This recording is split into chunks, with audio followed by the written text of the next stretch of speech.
6.25를 맞았을 때 우리나라를 지켜준 장군, 우리가 반드시 기억해야 할 장군이 세 분이 있습니다. 메가드 원수 빼고, 메가드는 유엔군 총사령관으로 전쟁을 지휘했으니까 메가드 원수 빼고 밑에 그 아래서 미 8군을 실질적으로 지휘해서 전쟁을 치르고 나아가서 이 연합군을 전체 통솔한 그런 장군들이 3명 있는데, 우리가 반드시 기억해야 할 분, 3분. 자, 워커 장군. 처음에 전쟁 났을 때부터 1950년 12월까지 싸우신 분입니다. 워커 장군. 그 다음에 후임으로 오신 리츠웨이 장군.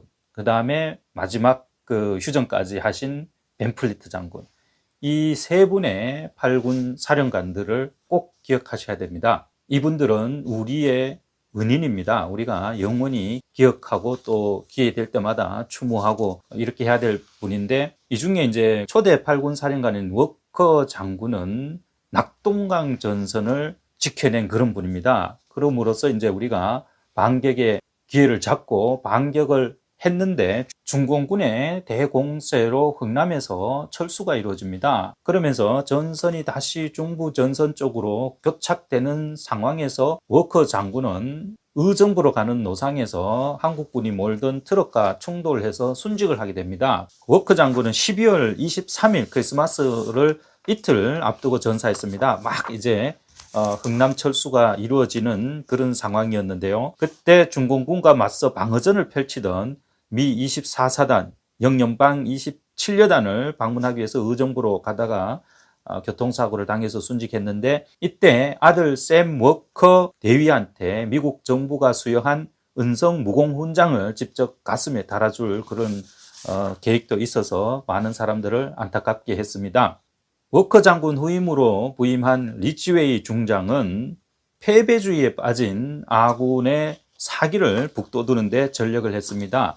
아까 워커 장군이 돌아가신 지 얼마 후에 12월 31일 중공군의 총공세가 시작됩니다. 그래서 일사후퇴가 일어나게 되고 서울이 다시 적의 손에 들어가게 되는 그런 또 비참한 상황을 맞게 되었는데요. 이때 바로 리츠웨이 장군이 전선을 누비면서 장병들을 격려하고, 특히 지평리 전투라고 현재 양평에 있는 그 지평리라는 지역에 2월에 중공군이 마지막 일격을 가하기 위해서 또다시 총공세를 해왔는데, 이때 미국과 프랑스 연합군대가 양평 부근에 있는 지평리라는 곳에서 중공군의 대규모 공세를 방어하는 데 성공을 합니다.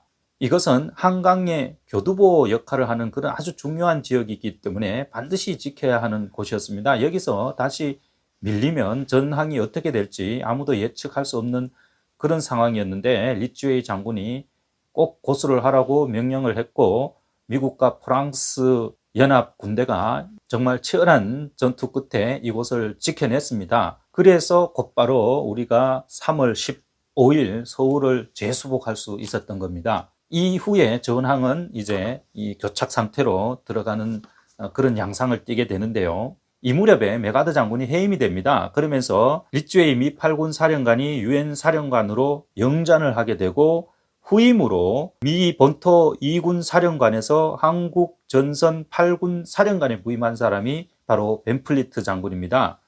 아까 3월 15일 서울을 수복했고, 벤플리트 장군이 한국에 부임해 온 게 한 달 뒤인 4월 14일경입니다. 이때부터 휴전이 끝날 때까지 벤플리트 장군이 전쟁을 지휘하게 됩니다. 6.25 전쟁은 총 3년 1개월 정도 지속이 되었습니다. 상당히 긴 전쟁이었는데요. 벤플리트 장군이 51년 4월 달에 와서 53년 7월까지 있었으니까 6.25 전체 기간의 3분의 2에 해당하는 기간을 책임을 졌던 그런 장군입니다. 우리에게는 아주 은인이라고 할 수 있는데요.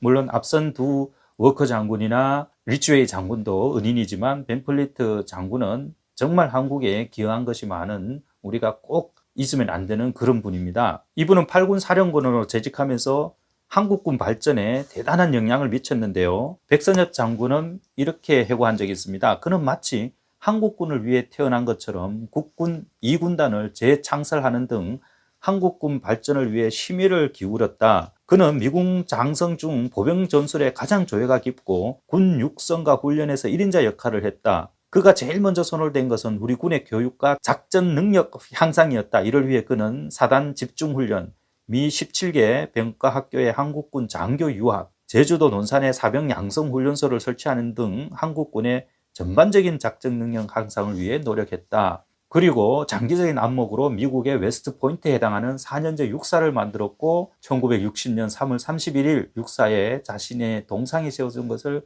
매우 자랑스럽게 생각했다. 그러니까 우리 군을 사실상 재창설하는데 1등 공신이고 우리 육사 창설의 아버지라고 할 수 있는 그런 분이죠. 4년제 육사를 만들었다니까.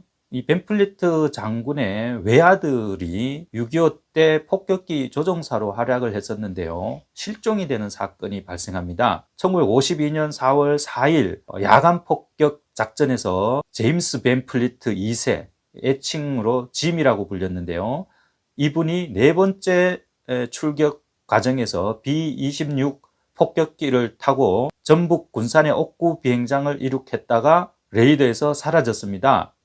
벤플리트 장군 아들은 그리스 전선에 근무하다가 아버지 곁에 있기 위해서 한국전 근무를 자원했었는데요. 벤플리트 장군은 아들 수색 작전을 한 2주 정도 했나요? 그 정도면 충분하다. 이제 구출 작전을 중지하라며 아들에 대한 수색 작전을 중단시켰습니다. 참고로 6.25 때 미국 현역 장성 아들 142명이 참전해서 35명이 전사를 하거나 부상을 당했는데 유감스럽게도 우리나라의 국회의원들이나 고위직 정치인들의 자제분들이 6.25 때 참전해서 전사했다는 기록은 발견할 수가 없습니다. 아무튼 오늘 6.25의 은인 워커 장군, 리츠웨이 장군, 벤플리트 장군 이 세 분의 8군 사령관에 대해서 한번 알아봤습니다.